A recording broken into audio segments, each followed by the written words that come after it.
সমাপ্তির বিয়েতে শুরুতেই মেনু কার্ড দেখে আমি তো একেবারে খুশিতে ডগমগ।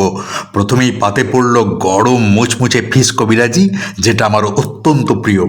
দারুণ বানিয়েছে এটা। তারপরেই রুমালি রুটি আর তরকা। চন্দননগর থেকে একজন স্পেশাল কারিগর আনানো হয়েছিল এই ফিশ কবিরাজি আর রুমালি রুটি বানানোর জন্য। রুমালি রুটি আর তরকা দুর্দান্ত এই কম্বিনেশন আমায় তো একেবারে পাগল করে দিতে লাগলো।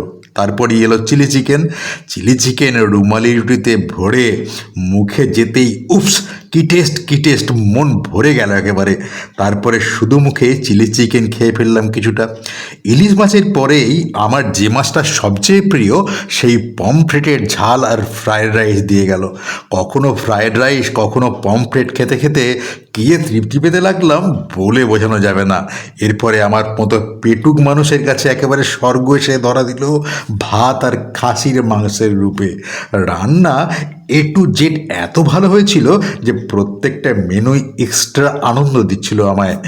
গরম তুলতুলে খাসির মাংস সাথে ভাত, প্রথমবারে দেওয়া মাটন শেষ হতেই আবার দিয়ে গেল খাসির মাংস। আমি তো আহ্লাদে আটখানা হয়ে এই দারুণ মাটন খেতে লাগলাম। তারপরে এই চাটনি আর পাঁপড় খেয়ে নিলাম ঝটপট। রসগোল্লা, লর্ড চমচম, আবারও রসগোল্লা খেয়ে নিলাম।